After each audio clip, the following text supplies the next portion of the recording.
Morning student, કેમ છો બધા? મજામાં ને? અંજલિ વિદ્યા મંદિરમાં આપ સર્વનું સ્વાગત છે. આપણે આગળ સ્વાધ્યાય 8.1 અને સ્વાધ્યાય 8.2 સમજ્યા. હવે આપણે 8.3 સમજશું, પરંતુ તેના માટે અમુક જરૂરિયાત મુદ્દાઓ તમારે યાદ રાખવાના છે. અહીં હું આ જે મુદ્દા બોલું છું એ તમારે તમારી જે પાકી નોટ તમે જે બનાવો છો તેમાં તમારે એ વ્યાખ્યાના સ્વરૂપમાં લખી લેવાનું છે, જેથી જ્યારે પણ તમે વાંચો ત્યારે તમને એ યાદ રહે. બરાબર છે? તો પહેલું તમારે લખવાનું છે મુદ્દલ. તો મુદ્દલ કોને કહે છે? તો કે જ્યારે જરૂરિયાત અનુસાર જે રકમ વ્યાજે મૂકવામાં આવે કે લેવામાં આવે તેને મુદ્દલ કહે છે. મુદ્દલને અંગ્રેજીમાં પ્રિન્સિપાલ કહે છે. બરાબર છે? પછી મુદ્દલ, જો જરૂરિયાત મુજબ જ્યારે પૈસાની જરૂર પડે ત્યારે વ્યાજે પૈસા મૂકવામાં આવે અથવા તો આપણે વ્યાજે પૈસા લઈએ તો આ રકમને મુદ્દલ કહીએ છીએ, એટલે કે પ્રિન્સિપાલ કહીએ છીએ. હવે મુદ્દલ માટે જેટલા સમયગાળા માટે રકમ વ્યાજે મૂકવામાં આવે કે લેવામાં આવે તે સમયગાળાને મુદત કહે છે. મુદત તો કે ટાઈમ. મુદત મીન્સ ટાઈમ પીરિયડ. જેટલા સમયગાળા માટે આપણે વ્યાજે મૂકવામાં કે લેવામાં આવે તે સમયગાળાને મુદત કહે છે. મુદત વર્ષમાં, મહિના કે દિવસોમાં હોઈ શકે. તમે ક્યારેય તમારા મમ્મી પપ્પા ભેગા બેંકમાં ગયા હશો તો તમને ત્યાં એવી રીતે દર્શાવવામાં આવ્યું છે કે બેંકમાં લખેલું હોય કે 1.5 વર્ષ માટે 7.5% લેખે વ્યાજે, એટલે કે તમે જો લોન લ્યો તો તમારે 7.5% લેખે વ્યાજ ચૂકવવું પડશે અને એ વ્યાજ 1.5 વર્ષની મુદત માટે હશે. બરાબર છે? હવે છે વ્યાજ. તો વ્યાજ કોને કહેવાય? તો કે જે મુદ્દલ તમે લીધી છે અથવા તો તમે ચૂકવી છે તેના ઉપર વધારાની મળતી રકમને વ્યાજ એટલે કે ઇન્ટરેસ્ટ કહે છે. તમે તમારા મમ્મી પપ્પાને, તમારા પપ્પાને તમે પૂછજો અથવા દાદાને કેને પૂછજો, એ તમને એમ કહેશે આપણે આટલા રૂપિયા બેંકમાં મૂક્યા હતા ને, 50,000 રૂપિયા બેંકમાં મૂક્યા હતા ને તો એના ઉપર આપણને 5,000 તો વ્યાજ મળ્યું. બરાબર છે? તો એ આપણા 50,000 રૂપિયા ઉપર જે આપણને વ્યાજ એટલે કે એટલી રકમ જ્યારે મુદત પાકે ત્યારે 50,000ની બદલે આપણને કેટલા 55,000 રૂપિયા મળે. તો વ્યાજને આપણે શું કહેવાશે? ઇન્ટરેસ્ટ. વ્યાજની વ્યાખ્યા શું થશે? તો કે મુદતના અંતે મુદ્દલ ઉપરાંત ચૂકવવી પડતી કે મળતી વધારાની રકમને વ્યાજ કહે છે. પછી વ્યાજનો દર. વ્યાજનો દર એટલે કે ₹100ના 1 વર્ષના વ્યાજને વ્યાજનો દર એટલે કે રેટ ઓફ ઇન્ટરેસ્ટ કહે છે. કેટલા ટકા આપણે કેટલું વ્યાજ ચૂકવવું પડશે એ, અથવા તો ₹100નું 12 માસનું વ્યાજ અથવા ₹100નું 365 દિવસનું વ્યાજનો દર ટકામાં દર્શાવાય છે. વ્યાજ મુદ્દલ. મુદ્દલ પ્લસ વ્યાજનો સરવાળો એટલે વ્યાજ મુદ્દલ, એટલે એને રાસ કહે છે, અમાઉન્ટ. બરાબર. હવે સાદું વ્યાજ છે તો સાદું વ્યાજ બરાબર P/R/T/100. P એટલે મુદ્દલ, R એટલે વ્યાજનો દર અને T એટલે મુદત વર્ષોમાં. આ વસ્તુ તમારે યાદ રાખવાની છે અને તમારી પાકી બુકમાં જરૂરથી લખવાની છે. તો 100માંથી 80 બાદ કરતાં આપણને જે 20 રૂપિયા મળે તો મને 20 રૂપિયાની ખોટ ગઈ કહેવાય. તો ખોટનું સૂત્ર શું થશે? તો કે મૂળ કિંમત ઓછા વેચાણ કિંમત અથવા ખોટ બરાબર પડતર કિંમત ઓછા વેચાણ કિંમત. બરાબર છે. વસ્તુની વેકી બરાબર મૂકી વત્તા નફો.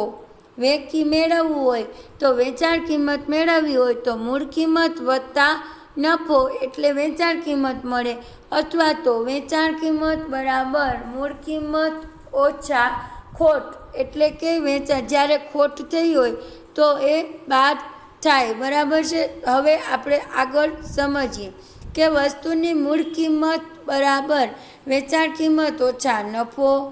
વસ્તુની મૂળ કિંમત બરાબર વેચાણ કિંમત વત્તા ખોટ. મૂળ કિંમત મેળવવા માટે વેચાણ કિંમતમાં તમે ખોટ ઉમેરો એટલે મૂળ કિંમત મળે, અને જો નફો થયો હોય તો નફો મૂળ કિંમત મેળવવી હોય તો વેચાણ કિંમતમાંથી તે બાદ કરવાની. નફાને પ્રોફિટ અને ખોટને લોસની ટકામાં દેખાડવામાં આવે છે. વેપારમાં થતો નફો કે ખોટ એ મૂળ કિંમત પડતર કિંમત સાથે સંબંધ ધરાવે છે. નફો કે ખોટના ટકા એટલે ₹100ના મૂળ કિંમત કે પડતર કિંમત પર થતો નફો કે ખોટ. નફો અને મૂળ કિંમત પડતર કિંમતના ગુણોત્તરને 100 વડે ગુણવાથી ટકાવારીમાં મળે છે. નફો બરાબર નફો ટકામાં બરાબર નફો છેદમાં મૂળ કિંમત કે પડતર કિંમત ગુણ્યા 100. ખોટ મેળવવા માટે ખોટ ટકામાં બરાબર ખોટ છેદમાં મૂળ કિંમત ગુણ્યા કે પડતર કિંમત ગુણ્યા 100. બરાબર. તો અહીં તમને આ બધાય મુદ્દા તમારે તમારા પુસ્તકમાં લખી લેવાના છે. તમારી પાકી નોટમાં વ્યાખ્યાઓ બધી લખવાની છે. હવે આપણે આ બેઝિક વસ્તુ શીખ્યા. હવે આના ઉપરથી આપણે સ્વાધ્યાય 8.3 સમજીશું.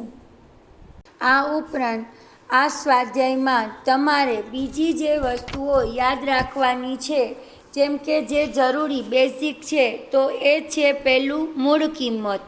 મૂળ કિંમત કોને કહેવાય? કોઈ પણ વસ્તુ ખરીદતા જે રકમ આપવી પડે છે તેને તે વસ્તુની મૂળ કિંમત અથવા તો ખરીદ કિંમત કહેવાય છે.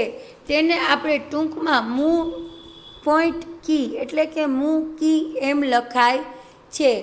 બરાબર છે. પછી બીજી છે પડતર કિંમત. તો વસ્તુ ખરીદ્યા પછી તેના પર થતા ખર્ચને એટલે કે ખરાજાતને મૂળ કિંમતમાં ઉમેરતા વસ્તુની પડતર કિંમત મળે છે. ટૂંકમાં તેને કી લખાય છે. તો પડતર કિંમત બરાબર મૂળ કિંમત વત્તા ખરાજાત. જે કોઈ ખર્ચ થયો ન હોય તો વસ્તુની મૂળ કિંમત જ તેની પડતર કિંમત ગણાય છે. હવે છે વેચાણ કિંમત. તો એ તો તમને ખબર જ હશે કે કોઈ પણ વસ્તુને આપણે જે કિંમતે વેચીએ, બરાબર છે, કે જે રકમે ઉપજે અને તેને તે વસ્તુની વેચાણ કિંમત કહેવાય, એટલે કે તેને વેકી લખાય. હવે છે નફો. તો નફો છે એ પડતર કિંમત કે મૂળ કિંમત કરતાં વેચાણ કિંમત જ્યારે વધારે હોય ત્યારે તે નફો થાય છે, અને વેચાણ કિંમતમાંથી મૂળ કિંમત અને પડતર કિંમતને આપણે બાદ કરતાં નફો મળે છે. તો નફાનું સૂત્ર શું થશે? નફો બરાબર વેચાણ કિંમત ઓછા મૂળ કિંમત. બરાબર છે. અથવા તો નફો બરાબર વેચાણ કિંમત ઓછા પડતર કિંમત. બરાબર. આ તો નફો થયો. હવે ખોટ. તો ખોટ કોને કહેવાય? કે જ્યારે પડતર કિંમત કે મૂળ કિંમત કરતાં વેચાણ કિંમત ઓછી હોય તો ખોટ જાય છે. જેમ કે મારી પાસે 100 રૂપિયાની મેં પુસ્તક ખરીદી છે. બરાબર. હવે આ પુસ્તક છે હું બીજી કોઈ વ્યક્તિને 80 રૂપિયામાં વેચી દઉં છું. પ્રથમ તો આપણે સાદું વ્યાજ કેમ શોધાય, આજે આપણે પહેલાં તો એ જ શોધીએ. બરાબર છે.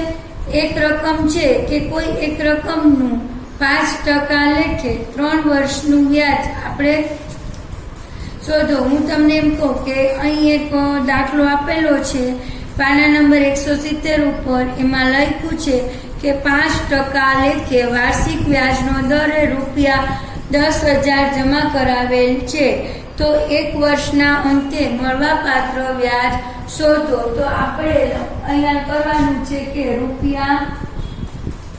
₹10,000 નું 1 વર્ષ માટે કેટલા ટકા વ્યાજ આપેલું છે? 5% લેખે વ્યાજ, 5% લેખે સાદું વ્યાજ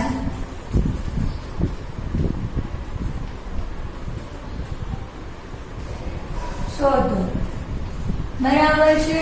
તો ₹10,000 નું 5% લેખે 1 વર્ષનું સાદું વ્યાજ, તો એનું તમારે સૂત્ર થશે સાદું વ્યાજ બરાબર, સાદું વ્યાજ એટલે I ઇન્ટરેસ્ટ, સાદું વ્યાજ એટલે કે I બરાબર શું સૂત્ર આવશે? PRT, P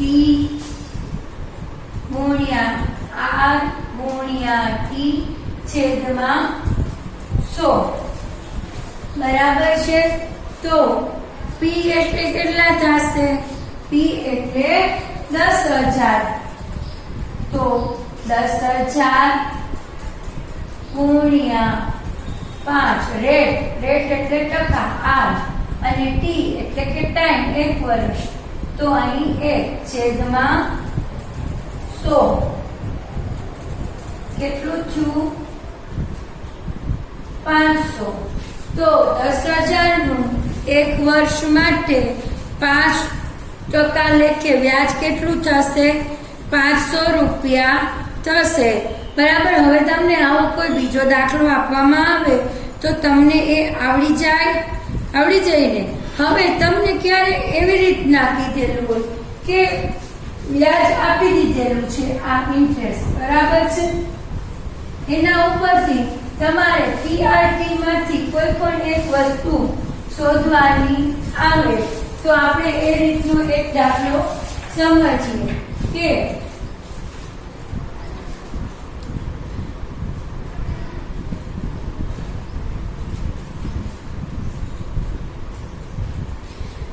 કે બેંક ખાતામાં ₹2400 જમા છે અને વ્યાજનો વાર્ષિક દર 5% છે. કેટલા વર્ષ બાદ ₹240 થશે? તો જુઓ, અહીં P બરાબર છે ને 2400 આપેલા છે. P બરાબર 2400, R બરાબર ટકાવારી પણ એટલે કે રેટ બરાબર ટકાવારી પણ આપેલી છે 5%. હવે I એટલે કે I બરાબર 240 આપ્યા છે. હવે એમ કે કેટલા સમય પછી 240 એટલે કે આપણે T શોધવાનું છે. તો અહીં તમે આપણે આમ લખી શકીએ કે I બરાબર P ગુણ્યા R ગુણ્યા T છેદમાં 100. બરાબર. તો T બરાબર અહીંયા I બરાબર કેટલા લખશું? 240 બરાબર 2400 ગુણ્યા 5 ગુણ્યા T છેદમાં 100. હવે તમને ખબર છે કે આપણે આ રકમ છેદમાં છે, બરાબર, આ બાજુ આપણે લઈ જઈએ એટલે આપણે અહીંયા લખી શકીએ કે 240 ગુણ્યા 100 છેદમાં 2400 ગુણ્યા 5 બરાબર T. આપણે આ રીતે દર્શાવી શકીએ. હવે તમને જો સાવ સરળ, આ કેટલા? જો આ 240 છે અને અહીંયા 24 એટલે આની 1 અને અહીંયા 10, બરાબર છે. હવે આની અહીંયાથી ઉડાડો તો 10 10 100 અહીંયા 2 એટલે કે T બરાબર કેટલા વર્ષ આવ્યા? 2 વર્ષ. સમયગાળો આપણને 2 વર્ષ મળ્યો, બરાબર છે. 2 વર્ષના અંતે આપણને ₹240 વ્યાજ મળશે. જો હવે તમને આવો દાખલો પૂછવામાં આવે તો તમને ખબર પડે. હવે જુઓ, તમને એમ કે વ્યાજ કેટલા 2 વર્ષના અંતે કેટલો વ્યાજ મુદલ, તો સૌથી પહેલા આપણે વ્યાજ શોધવાનું પ્લસ મુદલ એટલે કે જે મૂળ રકમ આપેલી હોય તેમાં ઉમેરી દેવાનું, એટલે આપણને અહીં વ્યાજ મુદલ મળી જાય. બરાબર છે. હવે આપણે પ્રકરણ 8.3 સ્વાધ્યાય 8.3 માં પહેલો દાખલો કરીએ. બગીચામાં વપરાતી કાતર 250 માં ખરીદી અને 325 માં વેચી. તો જેમ મેં તમને કીધું હતું એમ આપણે કોઈ પણ ધંધો કે કામ કરતા હોય, બરાબર છે, તો એ બધું આપણે કામકાજ જે કંઈ કરીએ છીએ એ પૈસા કમાવાના હેતુથી એટલે કે નફો મેળવવાના હેતુથી જ કરતા હોઈએ છીએ. હવે જો શું કીધું છે કે બગીચામાં વપરાતી કાતર 25 જો લખ્યું નીચેના વાક્ય પરથી નફો કે ખોટ શોધો. આ ઉપરાંત નફાને ટકાવારીમાં અને ખોટને પણ ટકાવારીમાં શોધવાનું છે. હવે જો નફો બરાબર શું થશે, તો કે નફો બરાબર વેચી ઓછા ખપતી અથવા પડતર કિંમત. આ બેમાંથી જે આપેલું હોય તો અહીં વેચાણ કિંમત કેટલી આપેલી છે, તો વેચાણ કિંમત આપણને 325 આપેલી છે. જો તમને ખબર પડી જ જશે 325 વધારે છે એટલે, અને ખરીદી કેટલામાં છે તો કે 250 માં. તો અહીં આપણને કેટલા, તો 75 રૂપિયા નફો થયો. હવે આ નફો આપણે ટકાવારીમાં દર્શાવવાનો છે. તો તમે 75 ગુણ્યા 100 બરાબર. નફો ટકાવારીમાં દર્શાવવાનું સૂત્ર શું છે, તો કે નફો બરાબર અહીંયા નફો ટકાવારીમાં, તો નફો છેદમાં મૂળ કિંમત ગુણ્યા 100. નફો કેટલો થયો 75. મૂળ કિંમત કેટલી છે 250 રૂપિયા ગુણ્યા 100 બરાબર. તો અહીંયા આવેલું તો આવેલું 25 તેરી 75 એટલે કે આપણને 30% નફો થયો. બરાબર. હવે બાકીના દાખલા છે ને એ તમારે જાતે કરવાના છે, પણ એના માટે તમારે વિડિયાને બરાબર જોવો પડશે અને જે મેં નોંધ કીધી છે એ તમારે તમારા પુસ્તકમાં લખવી પડશે. હવે અહીં આપણે દાખલા નંબર 2, આ હતો દાખલા નંબર 1. હવે આપણે અહીં દાખલા નંબર 2 નો દાખલો પહેલો સમજશું. ખૂબ જ સરસ ચેપ્ટર છે, સાવ સરળ છે, તમને સરળતાથી આવડી જાય એવું છે. બરાબર છે. હવે આપણે અહીં દાખલા નંબર 2 એનો પહેલો દાખલો આપણે જોઈએ. ગુણોત્તરના પદને ટકાવારીમાં બદલો. આપેલ ગુણોત્તર કેમ છે 3:1.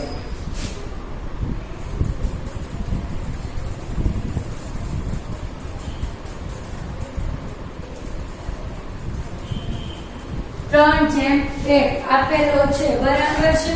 તો હવે તમારે આપેલ ગુણોત્તર 3:1 છે. હવે ગુણોત્તરના પદનો આપણે સરવાળો કરીએ. તો ગુણોત્તરના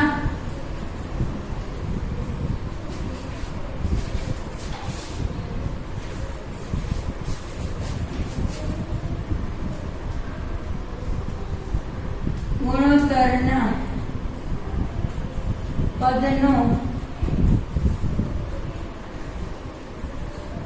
સરવાળો કેટલો થશે 3 + 1 બરાબર 4. બરાબર છે. હવે આપણે આને ટકાવારીમાં ફેરવવા હોય તો રકમને આપણે 100 વડે ગુણવા પડે. તો શું કરવાનું? તો કે ગુણોત્તરમાં 3 કુલ કેટલા છે? 4 ગુણ્યા 100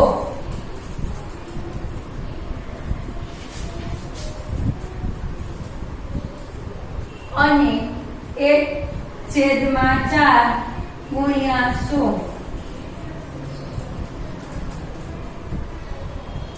એટલે કે 3/1 એટલે કે 75/25%. આ રીતે તમારે જુઓ એના પછીના બી, સી અને ડી દાખલા છે ને એ તમારે જાતે કરવાના થાય છે. હવે જુઓ તમને એક સરળ દાખલો આપ્યો છે કે દાખલા નંબર 3. એક શહેરની વસ્તી 25,000 માંથી ઘટીને 24,500 થઈ છે. તો આ ઘટાડાની ટકાવારી શોધો. તો તમે જાતે પ્રયત્ન કરશો કે હું કરાવું? તો આપણે અહીં દાખલા નંબર 3 સમજીએ.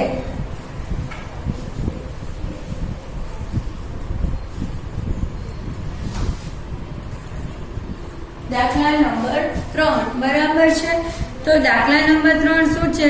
એક શહેરની સામાન્ય વસ્તી કેટલી છે? સામાન્ય વસ્તી 25,000 છે ને? હા, એમાં ઘટેલી વસ્તી કેટલી છે? ઘટેલી વસ્તી કેટલી છે? 24,500. હવે તમે 25,000 માંથી 24,500 બાદ કરીએ આપણે, એટલે અહીંયા આપણે બાદબાકી કરીએ તો 500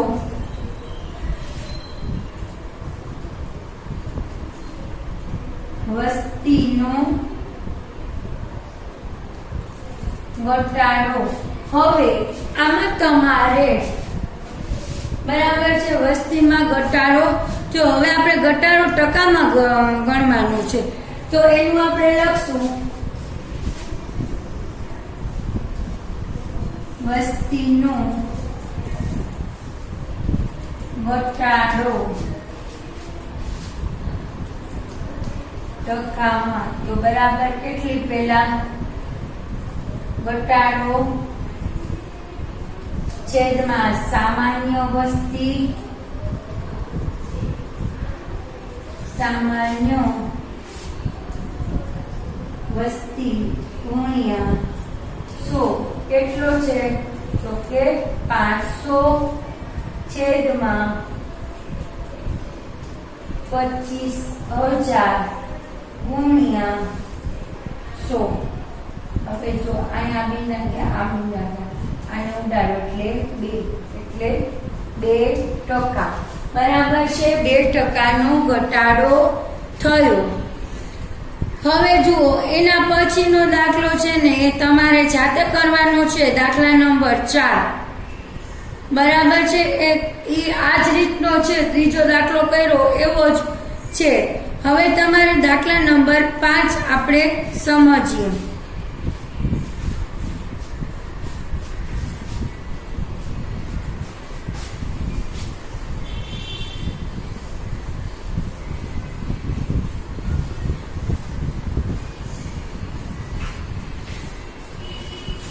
અહીં આપણે દાખલા નંબર 5 કરશું. બરાબર? તો એની શું રકમ છે કે એક ટીવી 10,000 માં ખરીદ્યું, તેના પર 20% મેળવી તે વેચી દીધું, તો મને ટીવી વેચવાથી કેટલા રૂપિયા મળશે? કેટલામાં ખરીદ્યું ટીવી? રૂપિયા 10,000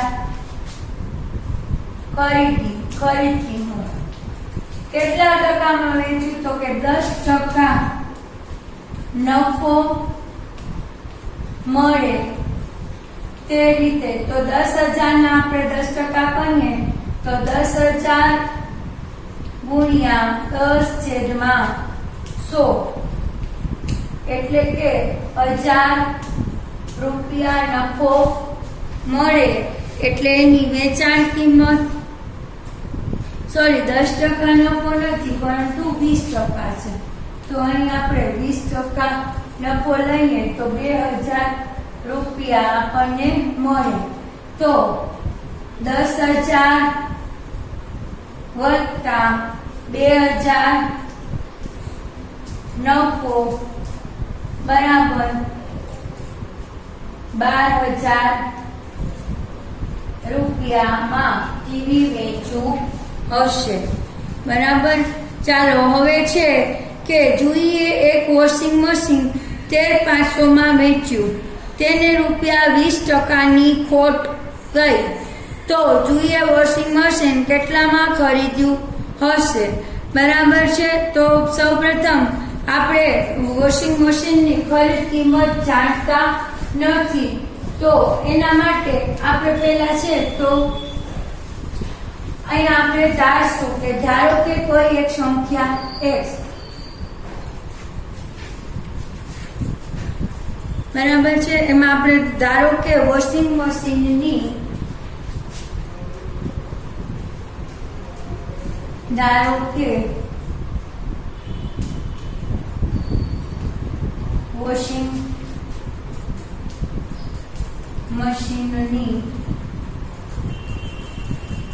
ખરીદ કિંમત x બરાબર છે. હવે આપણે કેટલા ટકા નુકસાન ખોટ ખાધી છે? 20%. તો અહીં ખકી બરાબર ખકી ઓછા ખોટ એટલે કે ખરીદ કિંમત ઓછા ખોટ બરાબર વેચાણ કિંમત. હવે ખરીદ કિંમત આપણને કેટલી ખરીદ કિંમત શોધવાની છે. બરાબર છે. ખોટ છે એ ખરીદ કિંમતના 20%. એટલે અહીંયા આપણે લખશું x ઓછા ખકીના 20%. અને કેટલામાં આપણે મશીનને વેચી દીધું છે? તો કે આપણે 13,500માં. તો અહીં લખશું આપણે 13,500 બરાબર છે. હવે x બરાબર x આપણે લખી શકીએ x ઓછા કૌંસમાં x ઓછા 20/100 બરાબર 13,500. હવે આપણે આ રકમ આમ ફેરવી નાખીએ. બરાબર છે. તો તમને મળશે x ઓછા x ના છેદમાં 5, આટલો ઉઠી જાય એટલે 27/5. તો અહીંયા મળશે x ઓછા x ના છેદમાં 5 બરાબર 13,500. હવે અહીંયા x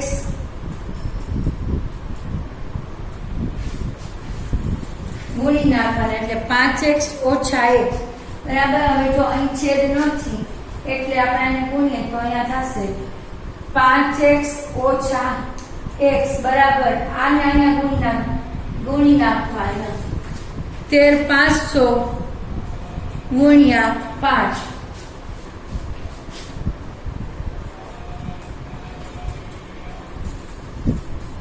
બરાબર એટલે કે 4x બરાબર આપણે આ લખી શકીએ 4x બરાબર 13,500 ગુણ્યા 5.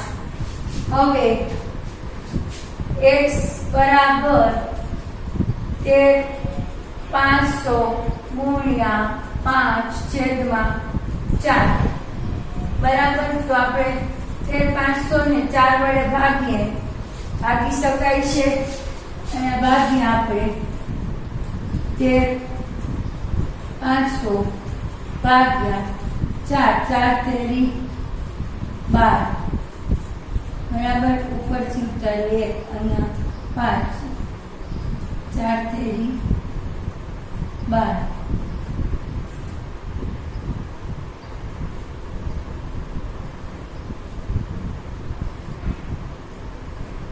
आठ चौक 4 सत्ता 28 4 × 20 એટલે કે આને ઉડાડશું ને તો 3375 જવાબ આવશે. એને ગુણ્યા આપણે 5 કરશું, બરાબર છે.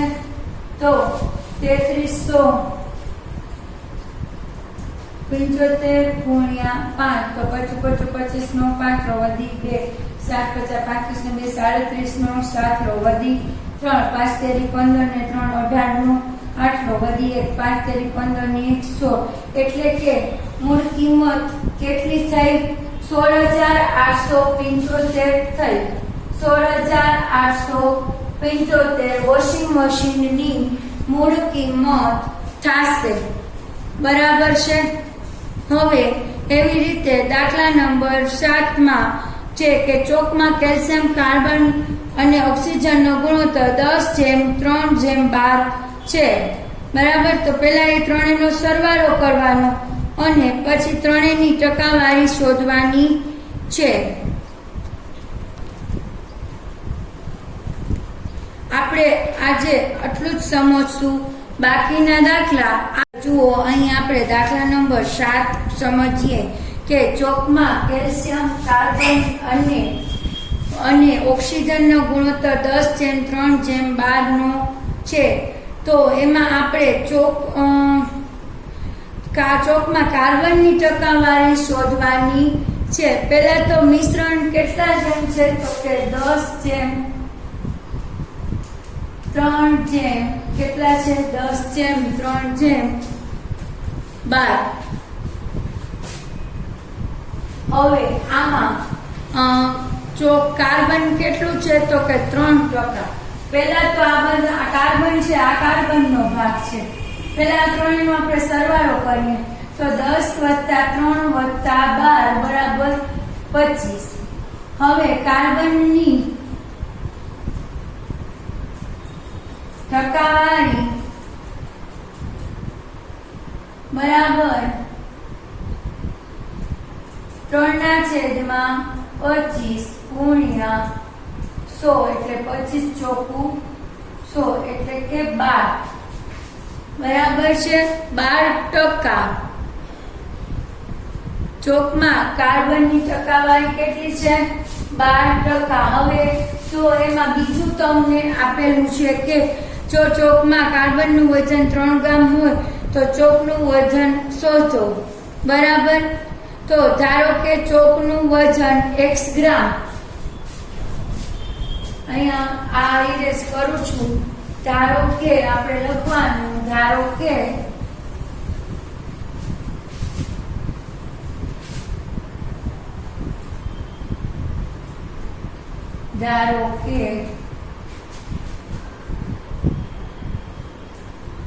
ચોકનું વજન x ગ્રામ, બરાબર છે. તો ચોકમાં 12% કાર્બન છે તો તેમાં કાર્બનનું વજન x ના 12% એટલે કે 3 ગ્રામ થાય. જેમાં કાર્બન 12% છે તો x ના 12% બરાબર 3 ગ્રામ. જે ગુણોત્તર 3 ગ્રામ આપેલો છે એ જ આવશે. હવે x ગુણ્યા 12/100 આપણે લખી શકીએ. x ગુણ્યા 12/100 બરાબર 3. તો x બરાબર 3 ગુણ્યા 100/12, બરાબર. તો અહીંયા 4, અહીંયા 25. તો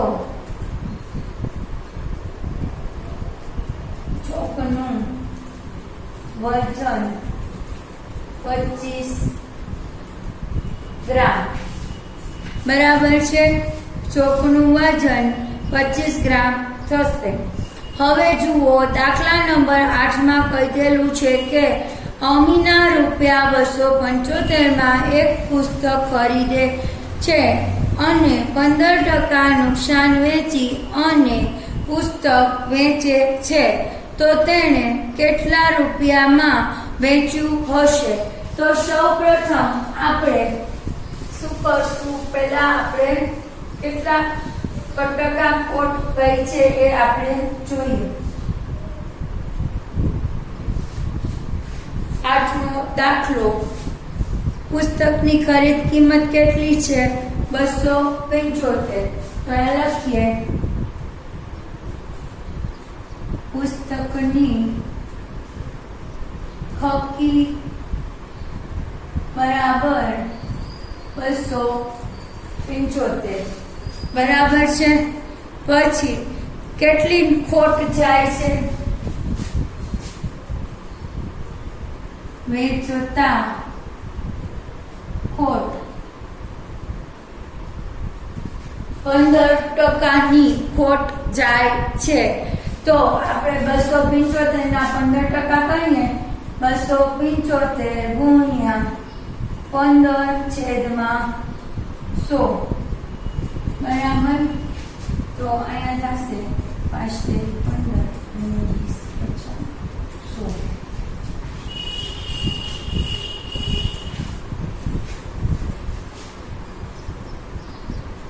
બરાબર. આ બધું તમે કરશો ને તો અહીંયા જવાબ મળશે 41.25 બરાબર. 41.25 રૂપિયા. હવે વેચાણ કિંમત કેટલી થશે? તો કે વેચાણ કિંમત બરાબર ખરીદ કિંમત વત્તા ખરીદ કિંમત ઓછા ખોટ. કેટલી છે ખરીદ કિંમત? 275 ઓછા 41.25 બરાબર છે.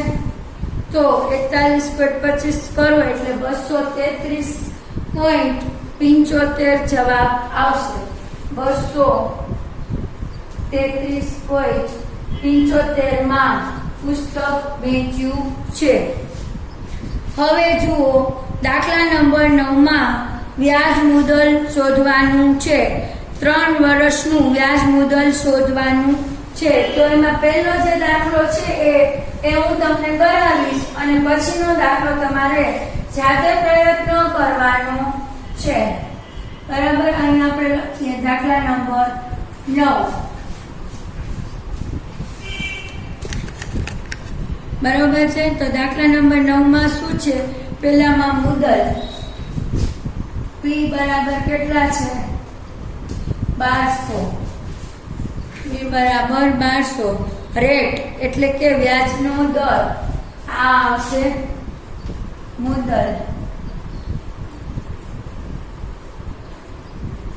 વ્યાજનો દર કેટલો છે? 12%. વ્યાજનો દર 12% એટલે કે R બરાબર 12%. અને ટી કેટલા વર્ષ આપેલું છે? 3 વર્ષ બરાબર. ટી બરાબર 3 વર્ષ. તો પહેલા આપણે વ્યાજ શોધશું. I બરાબર P ગુણ્યા R ગુણ્યા T છેદમાં 100. તો 1200 ગુણ્યા 12 ગુણ્યા 3 છેદમાં 100.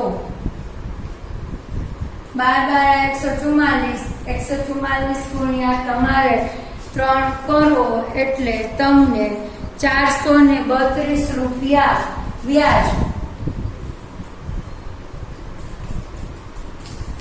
હવે તમને વ્યાજ મુદ્દલ શોધવાનું છે. તો વ્યાજ મુદ્દલ બરાબર મુદ્દલ વત્તા વ્યાજ. મુદ્દલ વત્તા વ્યાજ. મુદ્દલ કેટલું છે? તો કે મુદ્દલ છે 1200 વત્તા વ્યાજ કેટલું આવ્યું? 432.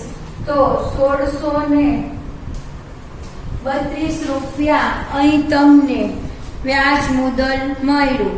હવે એના પછીનો દાખલો છે ને મુદ્દલ 7500 વાળો બી, એ તમારે જાતે પ્રયત્ન કરવાનો છે. એ ઉપરાંત 10મો અને 11મો દાખલો પણ જ્યારે આપણે આ શરૂઆત કરતા હતા ત્યારે મેં તમને સમજાવ્યો હતો. એટલે અહીં આપણે આ ચેપ્ટર પૂરું કરીએ છીએ. પ્રકરણ 8 અહીં આપણે પૂરું થાય છે. Thank you.